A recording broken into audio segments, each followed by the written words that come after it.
Hello my dear students, आज हम लोग डिस्कस करेंगे मैग्नेटिज्म एंड मैटर के बारे में। Moving charges and magnetism complete हो चुका है, तो आज हम लोग डिस्कस करने वाले हैं मैग्नेटिक फील्ड लाइन के बारे में और क्या होता है मैग्नेट इसके बारे में। और जैसे आपने इलेक्ट्रोस्टैटिक्स में कूलम्स लॉ पढ़ा होगा, दो चार्जेस पे लगने वाले फोर्सेस के लिए, यहां पर हम कूलम्स लॉ मैग्नेटिक फोर्स के लिए भी डिस्कस करने वाले हैं। So let's start. आर्टिकल का नाम लगा लेंगे magnetism and matter.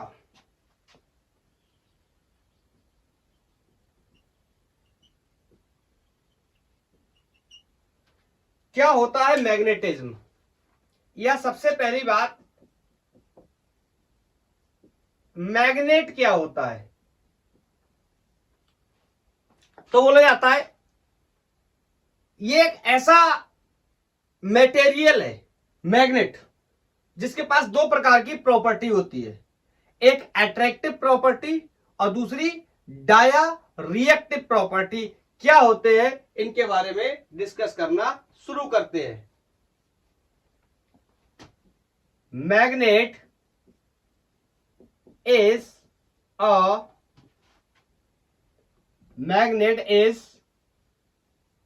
Material which has both attractive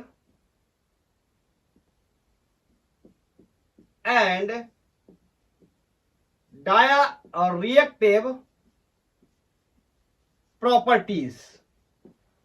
ये अट्रैक्टिव प्रॉपर्टीज, इसके बारे में तो बेसिकली सारे लोगों को पता ही होगा कि क्या होता है, फिर भी मैं आपको बना करके बताता हूं। जैसे मान लो मेरे पास ये कोई बार मैग्नेट है।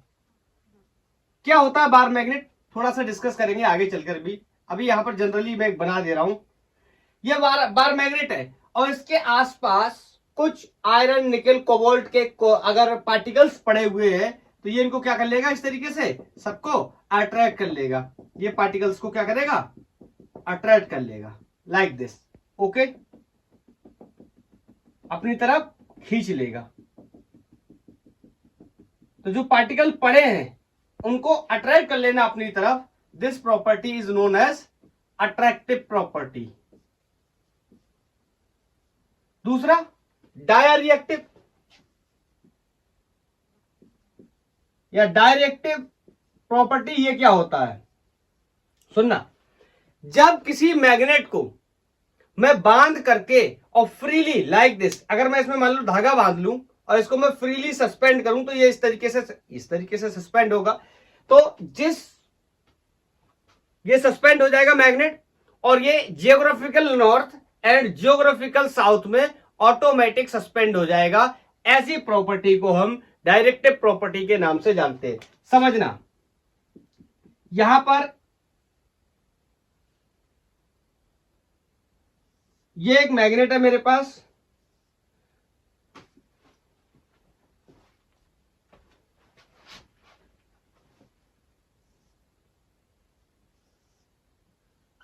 और ये इस तरीके से मैंने इसको यहां धागे से बांध के रखा है, हुक बनाया है मैंने यहां पर, इस तरीके से डाल के रखा हुआ है।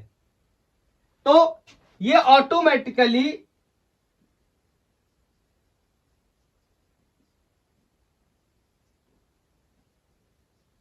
ज्योग्राफिकल साउथ और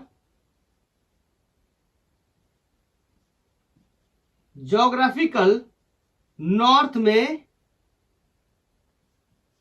सस्पेंड करने लगेगा। यू कैन से एन और एस। हां, आपको यह भी पता होगा कि ज्योग्राफिकल नॉर्थ अलग होते हैं और ज्योग्राफिकल नॉर्थ और साउथ अलग होते हैं, मैग्नेटिक नॉर्थ और मैग्नेटिक साउथ अलग होते हैं। इसके बारे में हम डिटेल में डिस्कस करेंगे जब हम लोग स्टार्ट करेंगे किसकी पढ़ाई, अर्थ मैग्नेटिज्म की।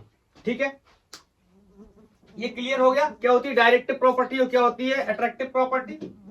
तो जिसके पास, जिस मैटर के पास मटेरियल है मैग्नेट, जिस मटेरियल के पास ये दोनों प्रॉपर्टी होती है उनको अपन किस नाम से जानते हैं, मैग्नेट के नाम से जानते हैं।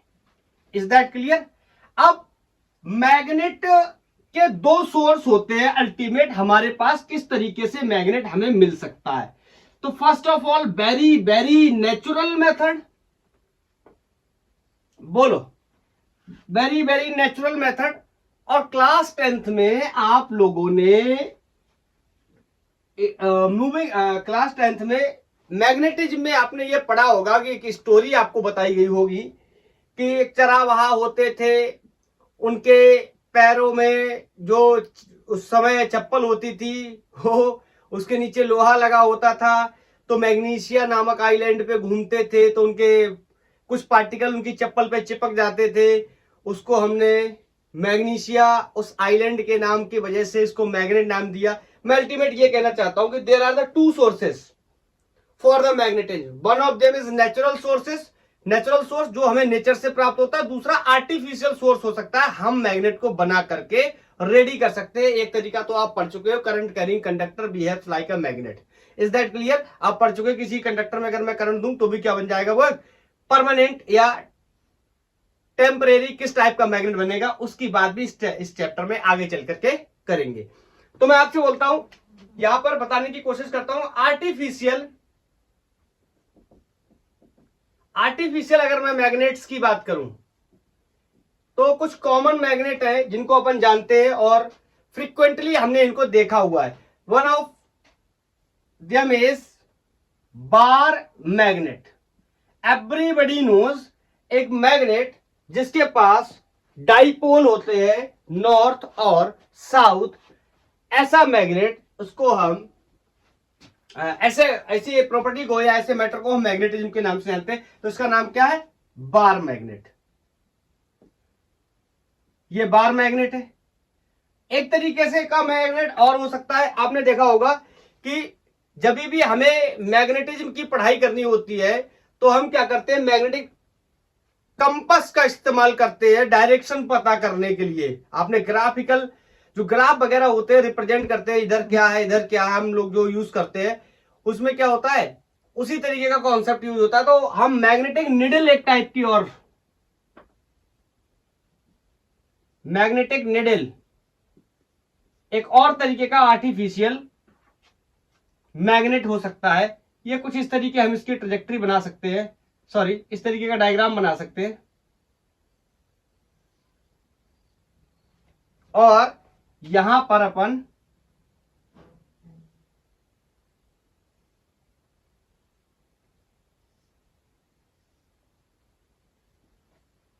कुछ इस तरीके से, यहां कोई साउथ पोल और यहां कोई नॉर्थ पोल। तो this is magnetic needle which is also a artificial magnet. एक तरीके का मैग्नेट आपने और भी बहुत फेमस सुना होगा। ये मान लीजिए कोई नॉर्थ है, ये साउथ है, इसका नाम क्या होता है,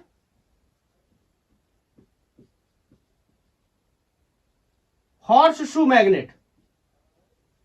ठीक है, घोड़े के जूते के शेप का, जूता अगर घोड़े के पैर में जो नाल लगाई जाती है एक्चुअली उसके शेप का होता है। That's why this is called horse shoe shape. एक आपने और भी देखा होगा, मेले वगैरह में बिकता है, बच्चे खेलते रहते हैं इससे, इस तरीके का।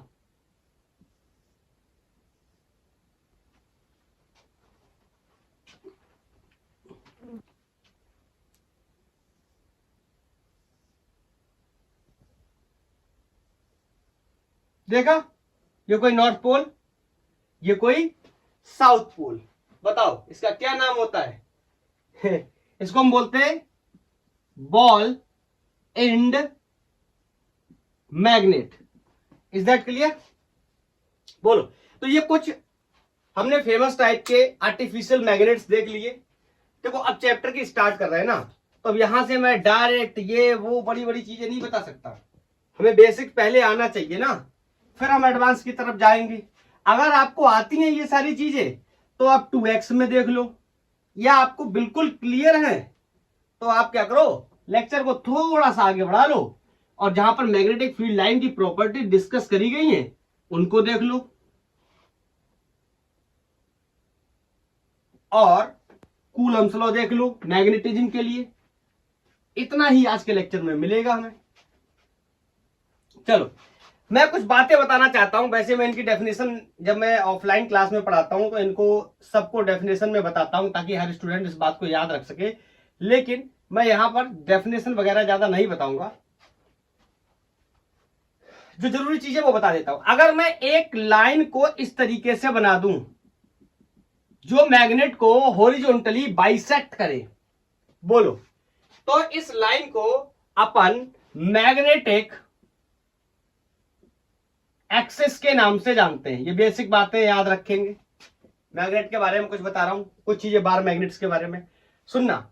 अगर ये तो मैंने बता दिया, ये इस तरीके से बाइसेक्ट करे हॉरिजॉन्टली, अगर वर्टिकली बाइसेक्ट करे और मैग्नेट को 2 इक्वल हाफ से में डिवाइड करे, तो ऐसी लाइन को मैग्नेटिक, बोलो, किस नाम से जानेंगे? Of course equator. Is that clear? अब मैं आपको एक बहुत ही इंपॉर्टेंट बात बताने जा रहा हूं। क्या होता है कि कुछ लोग, कुछ ऑथर्स, कुछ साइंटिस्ट ऐसा मानते हैं कि जो मैग्नेट है ना, अपन ऐसे पढ़ाई करते हैं कि this is south pole, this is north pole. कुछ लोगों की तो ये थ्योरी है कि नॉर्थ और साउथ पोल होते ही नहीं, इस तरीके के कोई पोल नहीं होते। Is that clear? लेकिन अपन साइंटिस्ट नहीं है, नहीं बता सकते होते या नहीं होते। जो लोग डिस्कवरी कर रहे हैं, जो लोग काम कर रहे हैं, वो लोग बताएंगे। Is that clear? हाँ, कुछ लोग ऐसा भी बताते हैं, जो कि हमारी बुक्स में लिखा है कि ये जो नॉर्थ और साउथ होते हैं, ये एग्जैक्टली बिल्कुल किनारे पे नहीं होते, किनारे से कुछ अंदर हटके होते हैं। क्लियर? तो मैंने इसीलिए यहां पर बनाया है, ठीक है? बिल्कुल एग्जैक्ट किनारे पे नहीं होते, किनारे से कुछ अंदर होते। आप कहोगे सर आपको कैसे पता? इसके पीछे लॉजिक है। लॉजिक ये है कि मैग्नेट में 2 प्रकार की लेंथ का यूज कर सकता हूं। एक ये लेंथ, ध्यान से सुनना, एंड टू एंड लेंथ। बिल्कुल, ये जो मैग्नेट की एंड टू एंड लेंथ है, इसको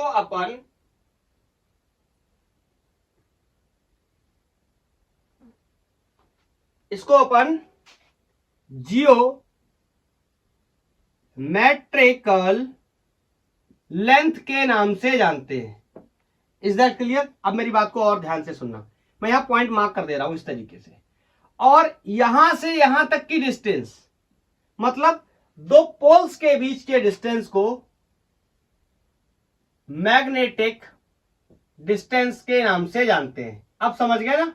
इसीलिए क्लियर है कि पोल कहां होते? किनारे पे ना होके थोड़े से अंदर होते हैं।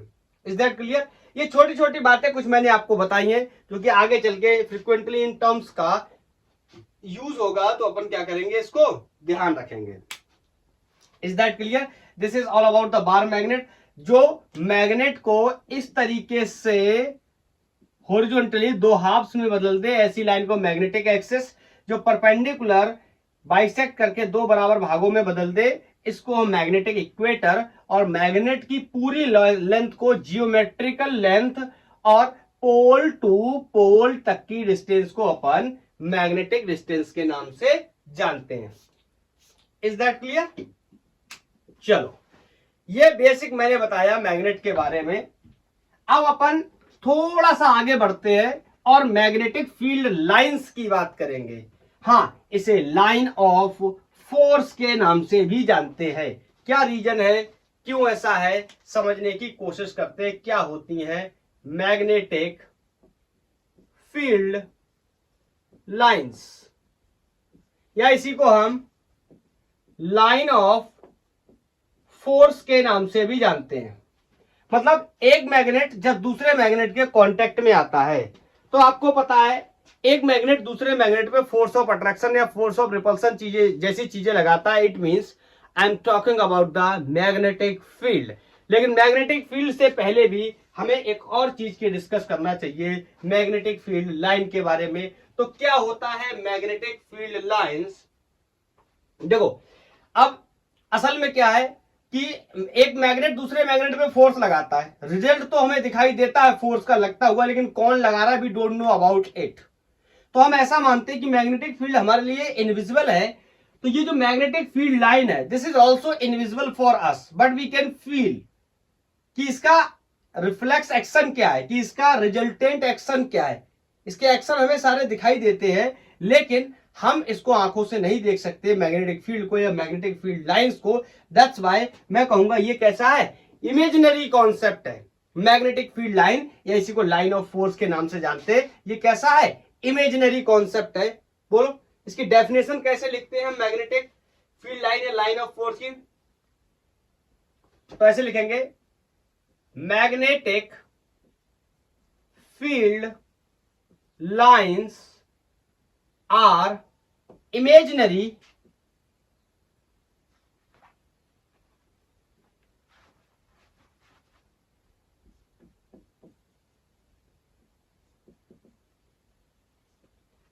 इमेजिनरी क्या होते हैं, कर्व्स होते हैं। इमेजिनरी कर्व्स जो क्या करते हैं, imaginary curves drawn in magnetic field. Magnetic field में हम इमेजिनरी कर्व्स को ड्रॉ करते हैं। Is that clear? हाँ, कुछ चीजें और भी बताते हैं हम इसके बारे में। सच दैट क्या करेंगे, एक टेंजेंट बनाएंगे मैग्नेटिक फील्ड लाइन के ऊपर, जो कि मैग्नेटिक फील्ड की डायरेक्शन के बारे में हमें किसी भी पॉइंट पे किसके ऊपर इस कर्व लाइन के ऊपर, इस कर्व के ऊपर जो कि हमने ड्रॉ किया है, जो कि किसको रिप्रेजेंट कर रहा है, मैग्नेटिक फील्ड लाइन को। Is that clear? Such that the tangent, tangent तो जानते ही ना, कर्व लाइन से सटी हुई लाइन को जो 90 डिग्री का एंगल बनाती है उसे हम क्या बोलते हैं, tangent. Tangent the curve at any point क्या करता है, gives the direction of magnetic field line at that point. ये सबसे अच्छी डेफिनेशन मानी जाती है मैग्नेटिक फील्ड लाइन के कॉन्सेप्ट को समझाने के लिए। क्या है, इमेजिनरी कर्व्स है, इमेजिनरी कर्व है मैग्नेटिक फील्ड के अंदर ड्रॉ किए हुए, जो कि किसी पॉइंट पर मैग्नेटिक फील्ड की डायरेक्शन देते हैं अगर हम कोई क्या कर दें, उस पर एक टेंजेंट ड्रॉ कर दें। Is that clear? This is the definition. मैंने बता दिया कि ये रियल क्यों नहीं है, इमेजिनरी क्यों है, क्योंकि हमें अपनी आंखों से दिखाई नहीं देते हैं। अब वेरी इंपॉर्टेंट, क्या मैग्नेटिक फील्ड लाइंस की, लाइन ऑफ फोर्स की कुछ इंपॉर्टेंट प्रॉपर्टीज होती है जिन्हें थ्रू आउट द चैप्टर हम लोग क्या करेंगे, इस्तेमाल करेंगे, उनके बारे में मैं बात करने जा रहा हूं। हेडिंग लगा लेंगे properties of magnetic field lines, या इसी को हम लाइन ऑफ फोर्स भी बोलते हैं। ये ध्यान रखना, लाइन ऑफ फोर्स के नाम से जब बोलेगा तो भूल जाओ, कहीं मैग्नेटिक फील्ड लाइन ही याद रखो। तो इसमें अपन कुछ 5-6 प्रॉपर्टीज के बारे में एक एक करके डिस्कस करेंगे। सबसे पहली प्रॉपर्टी जो है, अच्छा चलो बता देता हूं। सबसे पहली प्रॉपर्टी, ऐसा बोला जाता है या माना जाता है या देखा जाता है, मैग्नेटिक फील्ड लाइंस हमेशा नॉर्थ पोल से पैदा होते हैं और साउथ पोल में जाकर खत्म होते हैं, इन आउटर रीजन या इन एयर, ऐसा भी आप बोल सकते हैं। और अंदरूनी रीजन में साउथ से नॉर्थ जाते हैं, अंदर मैग्नेट के इंटीरियर रीजन में। तो इस बात को मैं ऐसे बोल सकता हूं, magnetic field lines always originate from North Pole and ends at South Pole in outer region, या एयर भी बोल सकता हूं मैं, ठीक है। एयर का मतलब आउटर रीजन ही हुआ, बाहर हवा में, ठीक है। And in interior portion the direction of magnetic field line are from south to north। ठीक है, हाँ इसके लिए पर्टिकुलर मैं यहां पे इस वाले एक्सप्रेशन के लिए आप ऐसे बना सकते हैं, ये कर्व है, ठीक है, ये कर्व है। बोलो, यहां पर मैंने बोला ना इमेजिनरी कर्व है। चलो अब इस वाली बात को समझने के लिए मैं इसके लिए एक डायग्राम बनाता हूं। ऊपर जो बोला गया है उसी को फॉलो करके बना लेते हैं। मैं एक बार मैग्नेट बना लेता हूं और बार मैग्नेट के नॉर्थ पोल से मैग्नेटिक फील्ड लाइंस को निकाल देता हूं और कहां ले जाता हूं, साउथ पोल में, बाहरी रीजन में। ठीक है, और अंदरूनी रीजन में क्या होगा, साउथ से नॉर्थ जाएंगे। ये सारी प्रॉपर्टी अच्छे से नोट कर लेना और इनको कॉन्सेप्ट समझने के बाद दिमाग में रखना लर्न करके। ये एक मेरे पास बार मैग्नेट है, ये कोई नॉर्थ पोल है, ये कोई साउथ पोल है। तो मैग्नेटिक फील्ड लाइन यहां से पैदा होंगी, इस तरीके से जाएंगे नॉर्थ से साउथ। बोलो, आउटर रीजन मैंने बोला, या आप इसी को क्या बोल सकते हैं, एयर भी बोल सकते हैं, एक ही बात है। Is that clear?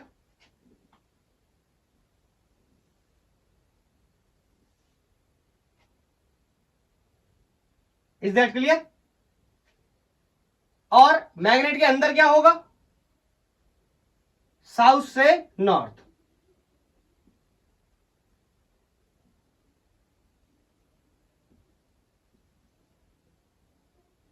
कुछ इस तरह। बोलो, क्लियर? समझ गए ना?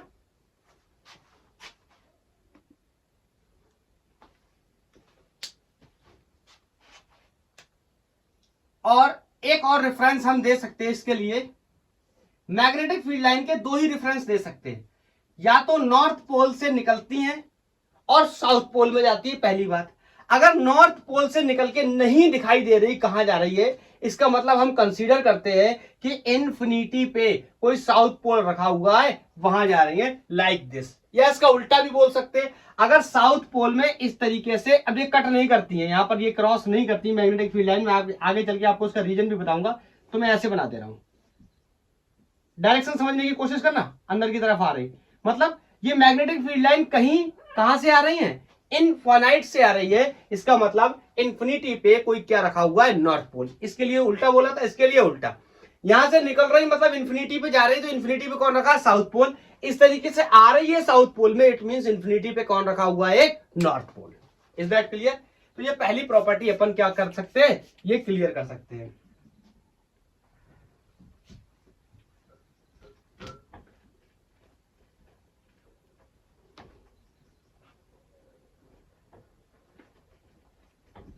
दूसरी प्रॉपर्टी है magnetic field lines always forms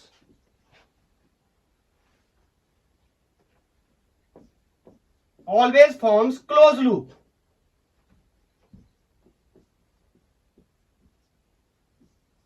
आपको याद हो, इलेक्ट्रोस्टैटिक्स में भी मैंने इलेक्ट्रिक फील्ड लाइन की प्रॉपर्टी बताई थी, और वहां पर मैंने बताया था कि electric field line never forms close loop. लेकिन यहां पर मैं बता रहा हूं क्या, magnetic field lines always forms close loop. आप दोनों में अंतर समझने की भी कोशिश करेंगे तो आपको पता चल जाएगा। जैसे मान लो मेरे पास ये एक मैग्नेट है, बार मैग्नेट है। अभी अभी मैंने सीखा कि ये बाहर कैसे जाएगा, नॉर्थ से साउथ इन आउटर रीजन या इन एयर, और अंदर कैसे जाएगा, साउथ से नॉर्थ। तो देखो ये ऑटोमेटिकली क्या बन गया, एक क्लोज लूप बन गया। लेकिन चार्जेस के बारे में अगर मैं बात करूं, थोड़ा सा याद दिलाने की कोशिश करता हूं। मैग्नेटिक फील्ड लाइंस हमेशा इलेक्ट्रिक फील्ड लाइंस हमेशा पॉजिटिव चार्ज से निकलती थी और नेगेटिव चार्ज में जाती थी, चाहे किसी भी कंडीशन में हो। समझ गए? तो एक ही तरफ से निकल रही दूसरी तरफ जा रही, तो क्लोज लूप बनाने का कोई सवाल ही पैदा नहीं होता। हाँ, यहां पर अगर इस तरीके से डायरेक्शन उल्टा हो जाता तो क्लोज लूप बन सकता था, लेकिन this is not possible in case of electric field line. Electric field line of forces हमेशा पॉजिटिव से निकलेंगी चार्ज और नेगेटिव में जाएंगी। ओके, इसीलिए यहां पर ये क्लोज लूप नहीं बनाते थे। ये मैंने एक्सप्लेनेशन के तौर पे आपको बता दिया। ताकि दोनों में आप कंपैरिजन समझ पाए। तीसरा एक पॉइंट मैं बताने जा रहा हूं, ये वैसे मुझे सबसे पहले बता देना चाहिए, they are smooth and continuous curves. जब कर्व की बात आई थी तो वही बता देता तो सही रहता, बट कोई नहीं। मतलब ध्यान से सुनना, ये इस तरीके से स्मूथ एंड कॉन्टिन्यूअस कर्व होते हैं, इनके कोई डायरेक्शन, ध्यान से सुनना, ये इस तरीके से नहीं हो सकते, बीच में कहीं पर टूटे फूटे नहीं हो सकते, स्मूथ होंगे एंड कॉन्टिन्यूअस होंगे, डिसकॉन्टिन्यूअस नहीं हो सकते लाइक दिस, यहां से यहां है ही नहीं। समझ रहे हो ना? ऐसा क्यों है? देखो ऐसा कैसे पॉसिबल हो सकता है कि इस जगह पे मैग्नेटिक फील्ड लाइन नहीं है और मैग्नेट यहां रखा, देखो मैग्नेट रखा होगा तभी तो मैग्नेटिक फील्ड लाइन बनती है ना, तो मैग्नेटिक फील्ड लाइन अगर बन रही है या मैग्नेटिक फील्ड बन रहा है तो ऐसा कैसे पॉसिबल है कि यहां तक मैग्नेटिक फील्ड है, इतने में गायब हो गया और फिर आ गया? ये तो इन्फिनिटी तक होगा ना। तो समझ गए, क्लोज लूप्स है एंड कॉन्टिन्यूअस है, स्मूथ लूप है। बोलो क्लियर? किसी को कोई डाउट तो नहीं? चलो अब जो मैग्नेटिक फील्ड लाइंस में, या याद करोगे तो इलेक्ट्रिक फील्ड लाइंस में दोनों ही क्वांटिटी वेक्टर क्वांटिटी होती हैं, तो इनमें डायरेक्शन का बड़ा ही इंपॉर्टेंट रोल होता है। वैसे तो हमने बहुत तरीके सीख रखे हैं मैग्नेटिक फील्ड या इलेक्ट्रिक फील्ड की डायरेक्शन को पता करने के लिए, लेकिन अगर this discussion is about the magnetic और इलेक्ट्रिक फील्ड लाइंस तो हम कैसे करके डिस्कस करेंगे, मैं आपको याद दिलाता हूं। अगर आपको मैग्नेटिक फील्ड लाइन की डायरेक्शन निकालनी है किसी भी मैग्नेटिक फील्ड लाइन के ऊपर, इवन इलेक्ट्रिक फील्ड लाइन के ऊपर, या एक बार क्लास 11 से याद दिला देता हूं, स्ट्रीम याद आया, stream line, steady flow, fluid mechanics के अंदर हम बात करते थे, तो वहां पर भी मैं स्ट्रीम लाइन के ऊपर अगर टेंजेंट ड्रॉ कर दूं, इलेक्ट्रिक फील्ड पे टेंजेंट ड्रॉ कर दूं, इलेक्ट्रिक फील्ड लाइन पे टेंजेंट ड्रॉ कर दूं, मैग्नेटिक फील्ड लाइन पे भी अगर टेंजेंट ड्रॉ कर दूं, तो ये सब मिलके क्या दे देंगे? डायरेक्शन। किसकी? अलग अलग परिस्थितियों में अलग अलग। जैसे यहां पर मैग्नेटिक फील्ड लाइंस की बात कर रहे हैं तो मैग्नेटिक फील्ड की डायरेक्शन, इलेक्ट्रिक फील्ड लाइंस की बात करते हैं तो इलेक्ट्रिक फील्ड की direction, and what about the steady stream line flow, वहां वेलोसिटी का डायरेक्शन। Is that clear? चलो समझते। अब मैं बोल सकता हूं आपसे, द टेंजेंट, लिखा भी था हमने डेफिनेशन में, यहीं से तो शुरू कर रहा था ना, टेंजेंट के बारे में बात की थी। The tangent provides the direction of magnetic field at that point। मतलब जैसे ये एक मैग्नेटिक फील्ड लाइन है और मेरे को लेट्स से ये कोई पॉइंट ए है, ये कोई पॉइंट सी है, ये कोई पॉइंट डी है, और मेरे को इन पॉइंट्स पे पता करना है क्या? डायरेक्शन। तो पता है क्या करेंगे? टेंजेंट ड्रॉ करेंगे। जिन लोगों को नहीं पता एक बार बता देता हूं, टेंजेंट क्या होता है? किसी कर्व सरफेस से टच करती हुई लाइन खींचूं जो इसके साथ 90 डिग्री का एंगल बनाए, दिस इज कॉल्ड टेंजेंट। तो यहां पर भी अपन इस तरीके से टेंजेंट बना सकते हैं, यहां पर इस तरीके से टेंजेंट बना सकते हैं। कहीं पर भी अगर डायरेक्शन पता करनी है किसकी? मैग्नेटिक फील्ड की, तो क्या बना देंगे? टेंजेंट। अगर ये इलेक्ट्रिक फील्ड लाइन होती तो इलेक्ट्रिक फील्ड की डायरेक्शन मिल जाती। Is that clear? वहां पर भी मैंने बताया हुआ है आपको। चलो अब क्लास 10th का एक बहुत ही फेमस क्वेश्चन बताता हूं। बहरहाल हम लोग 12th में पढ़ रहे हैं, लेकिन क्लास 10th में ये क्वेश्चन काफी इंपॉर्टेंट है और बहुत ही पूछा जाता है। बताने चला चौथा point, two magnetic field lines never intersect each other. कभी भी दो मैग्नेटिक फील्ड लाइन एक दूसरे को कट नहीं करती। समझना इसकी वजह, बिकॉज मैं रीजन यहां बताता हूं। जैसे मान लो किसी भी पॉइंट पे मेरे को क्या चाहिए?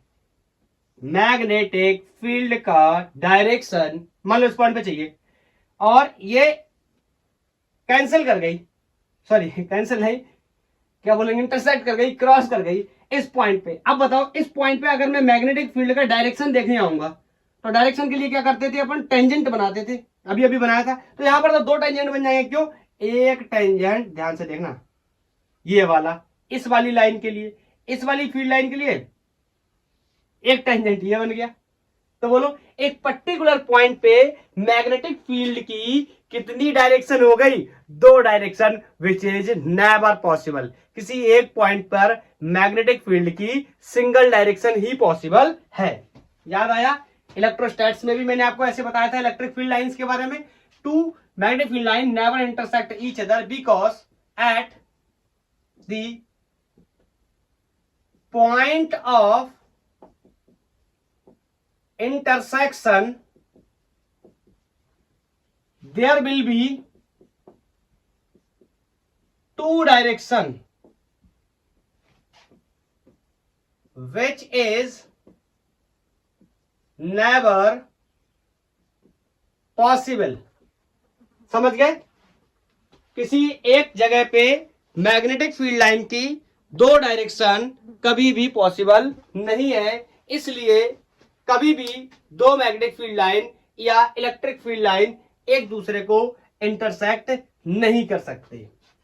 ठीक, चलो नेक्स्ट पॉइंट डिस्कस करेंगे।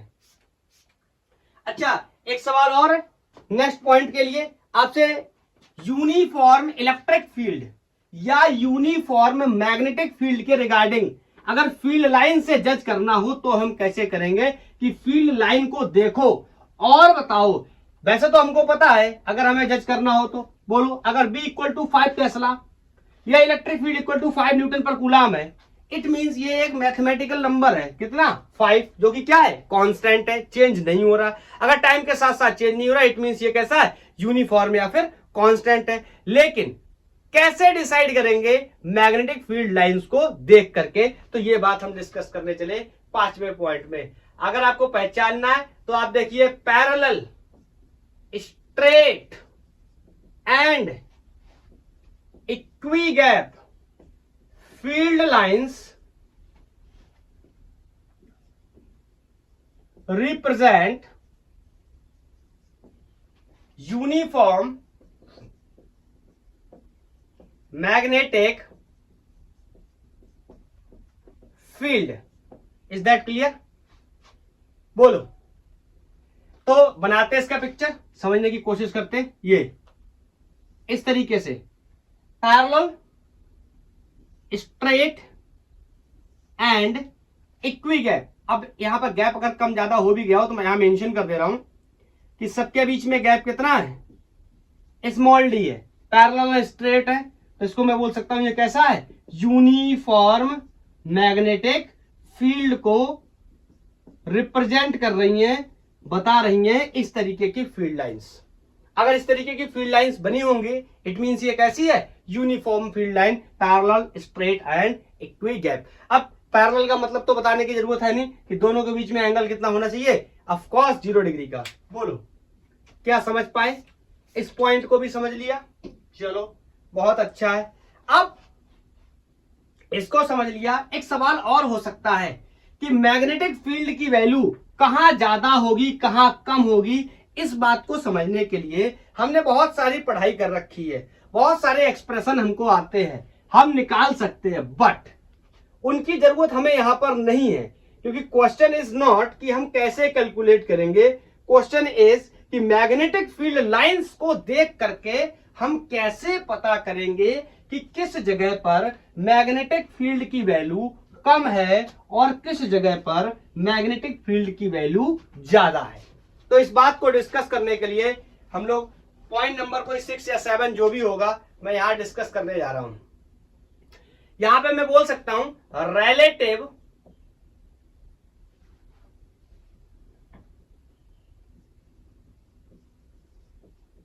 क्लोजनेस।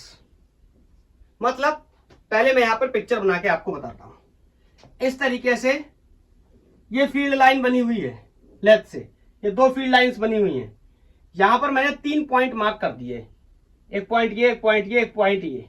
इसको लेफ्ट से कोई नाम दे दिया x, इसको नाम दे दिया कोई y, इसको नाम दे दिया कोई z। यार एक मक्खी आ गई है, ये देखो, और मेरे को ना बहुत ही परेशान कर रही है, बिल्कुल इरिटेट कर दिया, इसने पढ़ाने नहीं दे रही बिल्कुल भी। अब मैं इसको भगाऊं कि पढ़ाऊं, तो क्या लगता है? अपने काम पर फोकस करना चाहिए, उसको जो कर रहा है करने दो। बोलो, relative closeness of field lines gives measure strength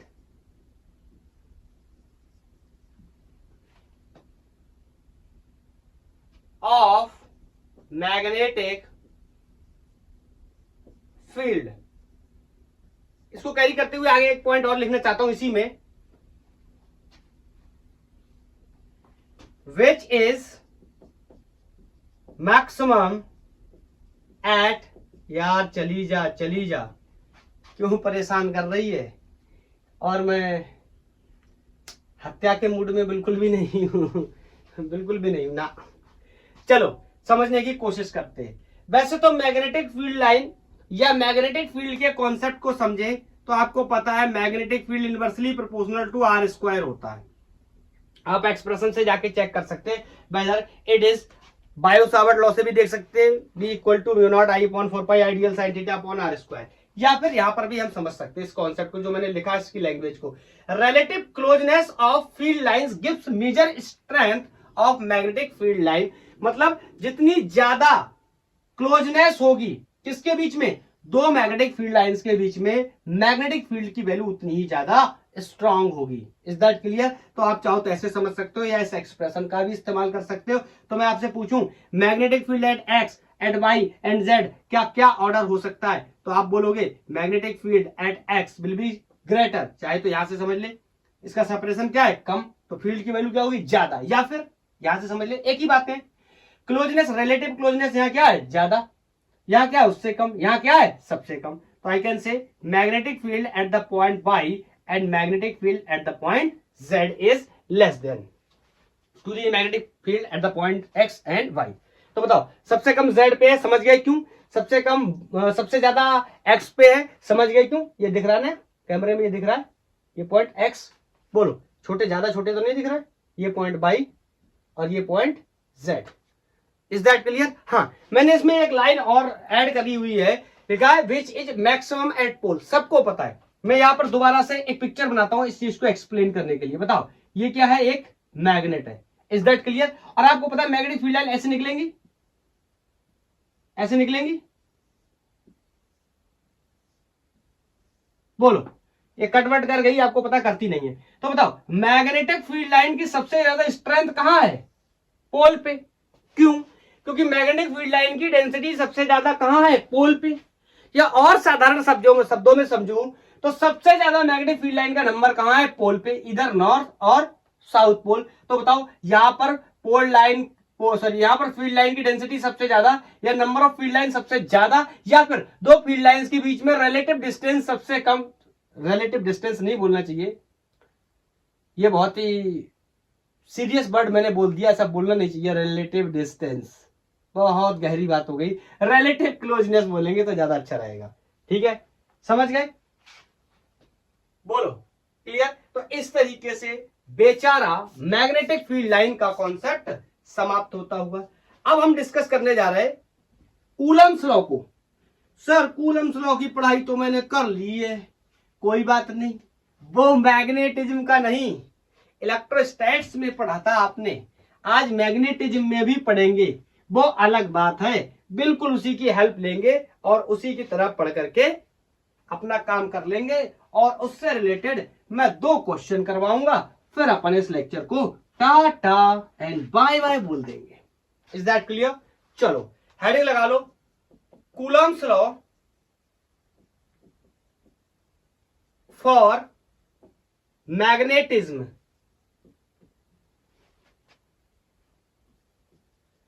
चलो मैं इलेक्ट्रोस्टैटिक्स से कंपेयर करता हूं। क्या होते थे, 2 चार्जेस होते थे, इस तरीके से याद आया, 2 पॉइंट चार्जेस होते थे। सेंटर से सेंटर की डिस्टेंस को जब मैं मिलाता था, यहां कोई r डिस्टेंस मुझे मिलती थी। बोलो यहां पर एक मैग्नेट होगी, इसी तरीके से समझते, ज्यादा इंग्लिश वगैरह नहीं लिखेंगे। यहां पर चार्जेस की बजाय यहां पर पोल स्ट्रेंथ होगी। मैं बताता हूं क्या होता है, M1 या M2, सिंपली M लिख दे रहा हूं। M का मतलब क्या है, पोल स्ट्रेंथ,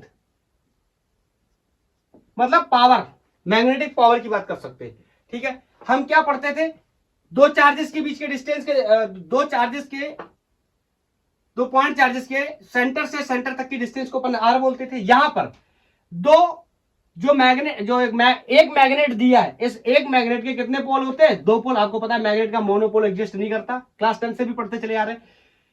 तो इनको मिलाने पर जो डिस्टेंस मिली इसको भी अपन क्या बोलते हैं? आर बोलते हैं। और बहुत ही क्लियर था कूलम्स लॉ किसके लिए? इलेक्ट्रोस्टैट्स के लिए। इन चार्जेस का प्रोडक्ट के डायरेक्टली प्रोपोर्शनल होता था फोर्स। दो चार्जेस पे लगने वाला force is directly proportional to the product of their charges, and it was also very simple for the distance. It was the inverse square distance between the two charges.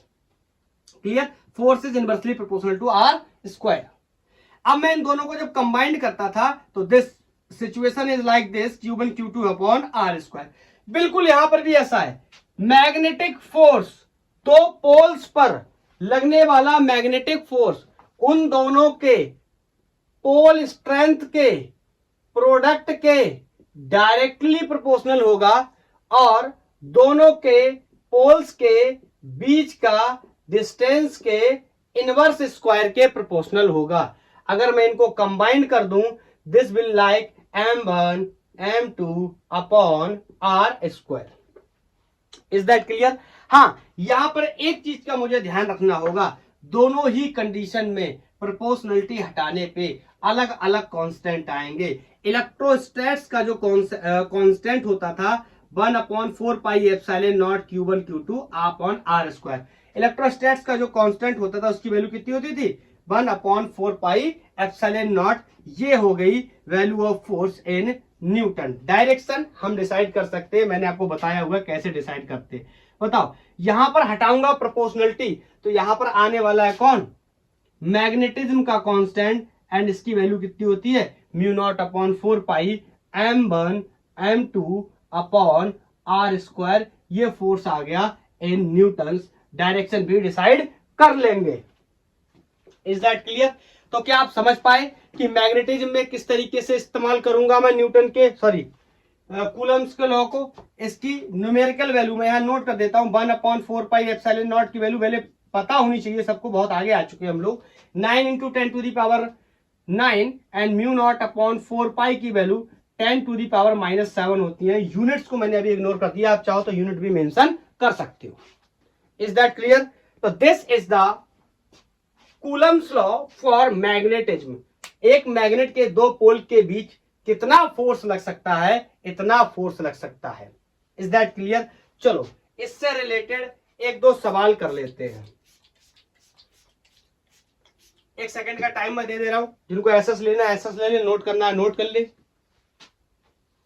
चलो मैं अब हटा रहा हूं उसको। आपको मैंने इलेक्ट्रोस्टैट्स में एक सवाल करवाया है, बहुत बहुत फेमस सवाल है और बहुत इंपॉर्टेंट क्वेश्चन है। मैंने ऐसे बोल करके बताता हूं मैं आपको। दो चार्जेस है, लाइक चार्जेस है या अनलाइक चार्जेस है, दो चार्जेस रखे हुए हैं और क्वेश्चन है कि मेरे को तीसरा एक चार्ज रखना है उन दो चार्ज के बीच में, ताकि वो चार्ज किस में रहे? पहली लैंग्वेज इक्विलिब्रियम में रहे।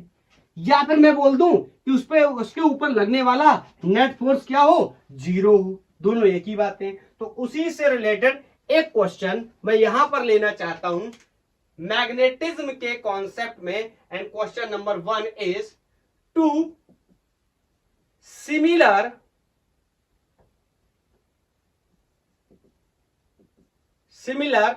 poles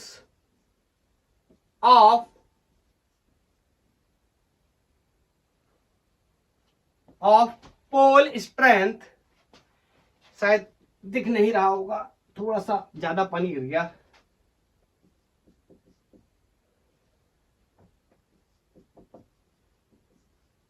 to similar poles of pole strength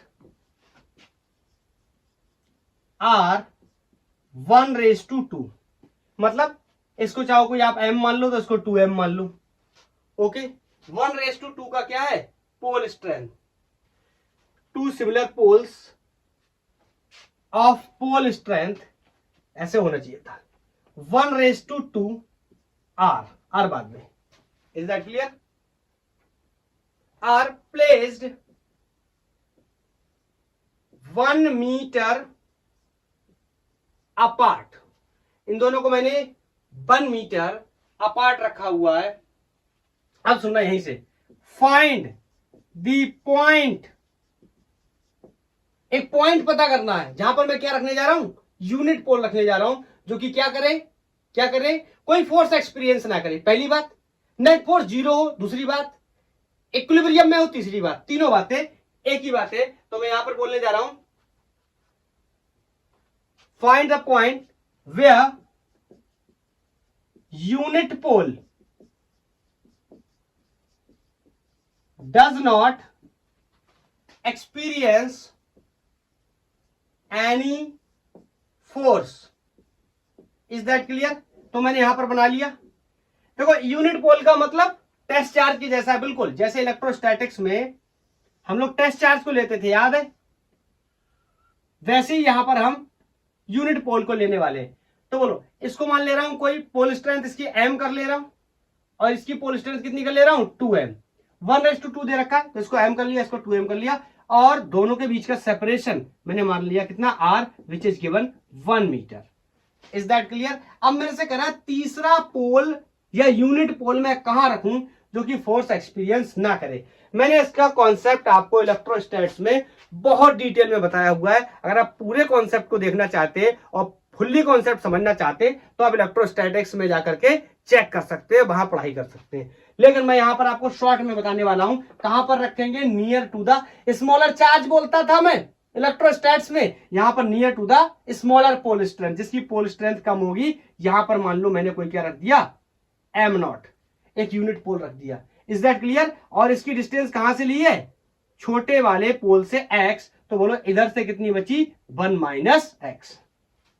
is that clear? अरे पूरी दूरी 1 यहां से रखा मैंने x डिस्टेंस पे, तो इतना कितना बचा, 1 माइनस x। बोलो, और इस पर्टिकुलर पॉइंट पे यहां जहां मैंने रखा है, इस पॉइंट पे नेट फोर्स को मैं लिख सकता हूं force due to the pole m and force due to the pole 2m, और ये प्लस की बजाय क्या होने चाहिए, माइनस, क्योंकि दोनों का फोर्स कैसा होगा, अपोजिट डायरेक्शन में होगा। और क्वेश्चन ने एक बात बता रखी है कि यहां पर नेट फोर्स क्या है, जीरो। पढ़ो, where pole does not experiences any force. ऐसे क्वेश्चन को हम पहले भी बहुत ही आसानी से सॉल्व कर चुके हैं। तो मैं कह सकता हूं force on pole m will be equal to the force on pole 2m, और इजीली इसको हम एक्सपोज कर सकते हैं by the help of mu upon 4 pi, value कितनी होती थी, m1 m2 अपॉन r²। तो m1 को मैंने m मान लिया और m2 को कितना मान लिया, m0। इन दोनों के बीच में फोर्स कैलकुलेट कर रहे हैं अपॉन r², मतलब this distance is x²। Is that clear? इसके लिए mu upon 4 pi and pole strength is 2m into m0. Is that clear? This is 2m, this is m0 over r², और r² की value कितनी रखेंगे, 1 minus x का whole square, so 1 minus x whole square. r was the distance between the two poles, जिनके बीच में हम लोग काम कर रहे हैं। अभी हम किस किस के बीच में काम कर रहे हैं, यूनिट पोल और इसके बीच में, और फिर ये यूनिट पोल और इसके बीच में मैंने रख दिया, जो मर रहे हैं उनको मार डालेंगे। ये मर गया, m0 मरता हुआ दिखाई दे रहा है, ये m से m भी मरता हुआ दिखाई दे रहा है। तो यहां पर simply this is 1 upon x², यहां पर 1 अपॉन x² बचा, और यहां पर 2 upon 1 minus x to the power whole square बचा। अगर मैं रूट ले लूं इसका, तो ये बचा 1 upon x equal to √2 upon 1 minus x। Is that clear? Cross multiply कर दूंगा तो यहां से आ जाएगा x √2, इधर मल्टीप्लाई किया, this is 1 minus x। x वालों को लाकर एक तरफ जोड़ लेंगे, तो यहां पर मैं कॉमन ले रहा हूं x, यहां बचा √2 प्लस 1 इज इक्वल टू 1। ठीक है, इस x को इधर लाके जोड़ लिया तो यहां क्या रहेगा, 1। यहां से x की वैल्यू जब मैंने निकाली, दिस इज 1 अपॉन √2 प्लस 1। हाँ, इसको सॉल्व कर लेना और आंसर मीटर में आ जाएगा। √2 की वैल्यू 1.414 रख देना, इसको जोड़ देना, तो 1 अपॉन 2.414 हो जाएगा। इससे आंसर निकाल लेना। इंपॉर्टेंट मुद्दे की एक बात बताता हूं, ध्यान से सुनना। x equal to 1 upon 2 plus 1 from smaller pole. ये ध्यान रखना, क्वेश्चन अगर एमसीक्यू में होगा ना, तो कई बार तुम निकाल लोगे, लेकिन तुम्हारा आंसर मैच नहीं करेगा, क्योंकि हो सकता है तुम छोटे वाले पोल से निकालो और आंसर बड़े वाले पोल से दिया हो, और आंसर आप बड़े वाले पोल से निकालो तो छोटे वाले पोल से दिया है, it is quite possible. Clear? तो ये डिस्टेंस आई x, कहां से? छोटू से। तो बड़े से कितना आएगा? बोलो बोलो बोलो, मैं लिख दूंगा फ्रॉम बिगर पोल, तो कितना हो जाएगा? 1 माइनस एक्स। यही तो डिस्टेंस है ना, 1 माइनस एक्स। और x की वैल्यू कितनी है ये अपन निकाल के लाए, 1/√2 प्लस एक्स। घटाना घटाना तुम्हारा काम है। समझ गए? मुद्दे की बात मैं ऐसे बताता हूं, गणित में समझना। अब ये बहुत ही कॉम्प्लिकेटेड वैल्यू आ रही है, इसको मैं इजी कर लेता हूं। ठीक है, इजी कर लेता हूं। तो ये मान लो 1 सेंटीमीटर और ये यहां से x आया 3 पौआ 3/4। तो ये बचा हुआ कितना है? बोलो 1 में से 3/4 गए तो कितने बचे? अरे 3 पौए चले, कितना बचा? 1 पौआ, या उल्टा समझ लो तुम। x/4, x आया तुम्हारा 1/4, यहां से 1/4 मतलब 1 पौआ आया। तो यहां से कितना बचा? 3 पौआ। तुम घटा करके देख लो, 1 में से 1/4 घटा के देख लो, एलसीएम 4, 4 इधर गया, 4 minus 1/4, this is going to be 3/4। तभी तो मैं बोल रहा हूं 1 पौआ निकल गया किसमें से? 1 में से। तो कितने बचे? 3 पौए, 3/4। Is that clear? बोलो। तो एक से अगर डिस्टेंस x है तो दूसरे से 1 माइनस एक्स होगी। ये बात हमारे दिमाग में हमेशा रहनी चाहिए फॉर एमसीक्यू प्रॉब्लम। क्वेश्चन में कई बार एमसीक्यू में हम फंस जाएंगे, वरना हमें निकालने के बावजूद भी अगर हमसे थोड़ी सी प्रेजेंस ऑफ माइंड हमारा काम नहीं कर पाया तो हम उस सवाल को ड्रॉप कर देंगे, हम सोचेंगे मेरा आया ही नहीं। समझ गए? और अगर आप सब्जेक्टिव में दे रहे हैं, बोर्ड में दे रहे हैं, कहीं और दे रहे हैं, तो आप ये बात मेंशन जरूर करें कि ये डिस्टेंस कहां से आया है। ये बात मैंने आपको इलेक्ट्रोस्टैटिक्स में भी जोर दे करके बताई थी, और यहां पर भी मैं आपको क्लियरली बताता हूं। जब मैंने इलेक्ट्रिक फील्ड का कैलकुलेशन किया था तो भी वहां ये क्वेश्चन था, फोर्स के कैलकुलेशन में भी ये क्वेश्चन था, और आज मैग्नेटिज्म के कूलम्स लॉ में भी ये क्वेश्चन है। तो यहां पर इस बात का हमेशा के लिए ध्यान रखेंगे। चलो एक और सवाल कर लेते हैं, उसके बाद tata bye bye. Question number 2। ये मेरे पास इस तरीके से एक मैग्नेट है, ठीक है, और ये मैग्नेट 15 सेंटीमीटर लंबा है, और यहां पर एक मैग्नेट और है, ये मैग्नेट भी 15 सेंटीमीटर लंबा है। इन दोनों के बीच का जो गैप है ये 10 सेंटीमीटर है, और इस पोल से यहां तक की जो टोटल डिस्टेंस है ये 40 सेंटीमीटर मेरे को क्वेश्चन में गिवन है। यहां पर इसका पोल S1 है, कोई इसका पोल N1 है, इसका पोल N2 है, और इसका पोल S2 है। Is that clear? और इनके जो पोल स्ट्रेंथ है इनकी वैल्यू मेरे को गिवन है, मैं लिख दे रहा हूं यहां पर, M is equal to 80 ampere metre for each pole. Clear? सारे पोल के लिए वैल्यू सेम है। कैलकुलेट टोटल मैग्नेटिक फोर्स या नेट मैग्नेटिक फोर्स मेरे को बताना है, इन मैग्नेट के बीच में कितना नेट मैग्नेटिक फोर्स लगेगा। काफी आसान है मेरे लिए कैलकुलेट करना, बस मेरे को 2 चीजें यहां समझनी होगी। देखो क्या है, कुछ पोल्स आपको पता, लाइक पोल एक दूसरे को रिपल करते हैं, ये बहुत पुरानी बात है, कुछ नया नहीं है, बचपन से पढ़ते चले आ रहे। और अनलाइक पोल एक दूसरे को क्या करते? अट्रैक्ट करते। तो मैं जो पोल एक दूसरे को रिपल कर रहे हैं उनका फोर्स निकाल लेता हूं और ऐड कर लेता हूं, और जो फोर्सेस एक दूसरे को अट्रैक्ट कर रहे हैं उनका फोर्स निकाल लेता हूं और ऐड कर लेता हूं। फिर रिपल्सिव फोर्स में से अट्रैक्टिव फोर्स को घटा देता हूं, जो बड़ा होगा वो बच जाएगा। Is that clear? तो एक एक करके बात करता हूं, एक एक करके। तो पहले बताओ, रिपल्सन वाला कैलकुलेट कर ले रहा हूं, तो मैं बोल सकता हूं आपसे N1 and N2 bell bell bell bell repel each other. Is that clear? किसी को कोई डाउट नहीं होना चाहिए। N1 और N2 सेम पोल है, तो इन पे लगने वाला फोर्स देख लेता हूं। बोलो μ0/4π, डायरेक्ट रख रहा हूं अब, M1 M2 अपॉन R², सबकी वैल्यू रख दे रहा हूं। μ0/4π की वैल्यू 10⁻⁷, M1 और M2 दोनों के लिए ही, सबके लिए 80 है। बोलो डिस्टेंस समझ लो, N1 और N2 के बीच में डिस्टेंस कितनी है? 10 सेंटीमीटर है। मैंने इसको मीटर में कन्वर्ट करके इसका स्क्वायर कर दिया, और इसको जब मैं सॉल्व करूंगा तो ये सॉल्व करने के बाद ये आंसर कोई 0.004 न्यूटन आ जाएगा। 0.004 न्यूटन। और कैसा है? ऑफ कोर्स रिपल्सिव है। Is that clear? अब ये गणित थोड़ी सी सॉल्व कर लेना। ओके, अब मैं आपसे बोलूं एक और रिपल्सिव फोर्स देख लूं, तो S1 भी S2 को क्या करेगा? रिपल करेगा। मैं कह सकता हूं क्या S1 and S2 will also repel each other. चलो इसके फोर्स को भी समझ लेता हूं, इसको F1 नाम दे दिया, लेट्स से इसको F2 नाम दे देता हूं। तो μ0/4π M1 m2 upon r1 r2 कुछ भी कर लो स्क्वायर। क्लियर? इसकी वैल्यू 10⁻⁻7। पोल स्ट्रेंथ सबके लिए सेम है। डिस्टेंस बताओ, इस पोल से इस पोल तक की टोटल डिस्टेंस कितनी है? 40। किसमें दे रखी है? सेंटीमीटर में। 40 इंटू 10⁻², मीटर में कन्वर्ट हो गया, और इसका क्या है? स्क्वायर। मैं इसको जब सॉल्व करूंगा तो ये सॉल्व करने के बाद मेरे को पता चलेगा कि इसका आंसर कितना आने वाला है। एक सेकंड, एक गलती हो गई, 0.004 इसका आएगा, इसका नहीं, इसका 0.64 आएगा, 0.064 न्यूटन। Is that clear? ये कैलकुलेशन दे रहा है, ठीक है। अब ये भी कैसा? रिपल्सिव। रिपल्सिव बोलो तो कोई और भी रिपल्सिव फोर्स बचा? मेरे हिसाब से अब तो कोई नहीं बचा। ये इसको रिपल कर सकता था, निकाल लिया। ये इसको रिपल कर सकता था, निकाल लिया। बोलो अब कौन बचे? अट्रैक्टिव। बोलो इनकी वैल्यू को मैं साइड में लिख देता हूं ताकि मेरे को जब जरूरत पड़ेगी तो मैं जल्दी से यूज कर लूंगा। F1 और F2 की वैल्यू भी कितनी आई?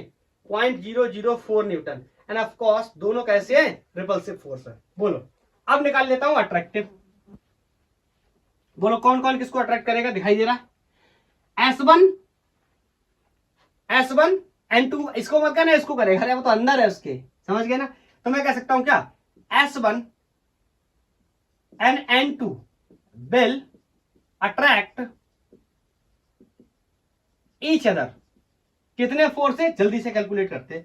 F is equal to μ0 upon 4 pi and pole strength m1 m2 upon r2 कर लो, कोई r2 स्क्वायर। डिस्टेंस अलग अलग है इस वजह से। इसकी वैल्यू 10⁻⁻7। पोल स्ट्रेंथ दोनों के लिए 80 बटे, बोलो ये r डिस्टेंस कितनी है? यहां से लेके यहां तक की बात कर रहे हैं। किस किस को ले रहा है? S1 और N2। S1 और N2 तो 15, ये 10, ये कितना हो गया? 25। सेंटीमीटर से मीटर में कन्वर्ट कर दिया, इसका स्क्वायर कर दिया, और इसको अपन जब सॉल्व करेंगे आई थिंक 0.001 आएगा न्यूटन। Is that clear? और दूसरा क्वेश्चन किसके लिए सॉल्व करेंगे? N1 और S2 के लिए। तो मैं लिख दे रहा हूं क्या? N1 and S2 will also attract each other।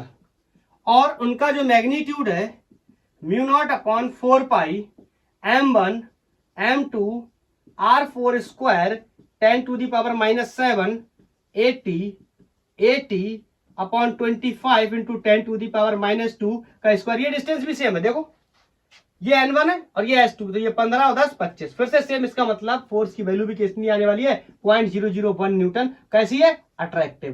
कैसी है? अट्रैक्टिव। बोलो तो ये दो रिपल्सिव फोर्स मिल गए, ये दो अट्रैक्टिव फोर्स मिल गए। रिजल्टेंट निकालना है तो दोनों को जोड़ लो, और जो बड़ा होगा वही बचेगा, जो छोटा होगा वह एलिमिनेट हो जाएगा। Is that clear? तो इतना नोट कर लिया। बोलो हटाऊं, नेट फोर्स निकालने के लिए इसको मैं हटाऊं।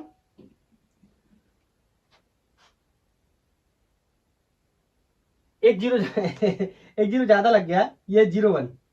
ओके 0.01 कैलकुलेशन आपके हाथ में है, इसको आपने चेक करना है। ओके 0.01 होना चाहिए था, ठीक है। तो मिल चुके हैं मेरे को काफी सारे फोर्सेस। अब अपन सबको क्या करने जा रहे हैं? सिंपली आप कह सकते हो वेक्टर सम करने जा रहे हैं या नेट निकालने जा रहे हैं। तो F net is going to be, मैं लिख दे रहा हूं क्या? बोलो देखो ये बड़ा बैठेगा, ये कितना हो गया? 0.064। अगर इसको नेट निकालोगे तो 0.064 हो जाएगा, तो ये 0.02 से तो बड़ा ही हो गया। तो मैं कह रहा हूं क्या? रिपल्सिव में से अट्रैक्टिव को क्या कर दो? घटा दो। ये बड़ा है तो चलो सबकी वैल्यू एक बार लिख ही देता हूं। इसकी वैल्यू 0.064 प्लस इसकी वैल्यू 0.004, ये रिपल्सिव हो गया। आर लिख दे रहा हूं माइनस अट्रैक्टिव। अट्रैक्टिव तो बहुत ही क्लियर था, 0.01 प्लस 0.01। बोलो अब इन सबको घटाना है। अरे इन सबको तो घटा ही लोगे, इन दोनों को जोड़ोगे तो ये जोड़ने के बाद इसको इसमें से 0.02 घटा देना, और यहां आंसर आपका आ जाएगा कितना? 0.048। अब मेरा प्रश्न आपसे ये है, ये जो नेट फोर्स बचा है ये अट्रैक्टिव है या रिपल्सिव है? इस बात को डिसाइड करने के लिए मेरे को यहां से देखना पड़ेगा कौन बड़ा है इसमें से। ऑफ कोर्स ये वाला बड़ा है। अरे ये तो बड़ा दिख रहा होगा ना, तो ये बड़ा है, ये छोटा है, तो ये इसमें से मर गया, तो कौन बचा? इसका रिजल्ट बचा। और ये कैसा था? रिपल्सिव। तो ये ओवरऑल फोर्स कैसा है? रिपल्सिव। Is that clear? मतलब अगर इन दोनों मैग्नेट्स को मैं पास में रख दूंगा तो इन पे नेट फोर्स किस तरीके का महसूस होगा, रिपल्सिव, और कितना, इतना। Is that clear? क्या किसी को कोई डाउट है? बिल्कुल नहीं होना चाहिए। तो आज से हमने स्टार्ट किया मैग्नेटिज्म एंड मैटर की नई पढ़ाई। इसमें आज हमने very important topic Coulomb's law और मैग्नेटिक फील्ड लाइंस के बारे में डिस्कस किया। तो आज के लिए इतना ही। थैंक यू, धन्यवाद। पढ़ाई करते रहिए।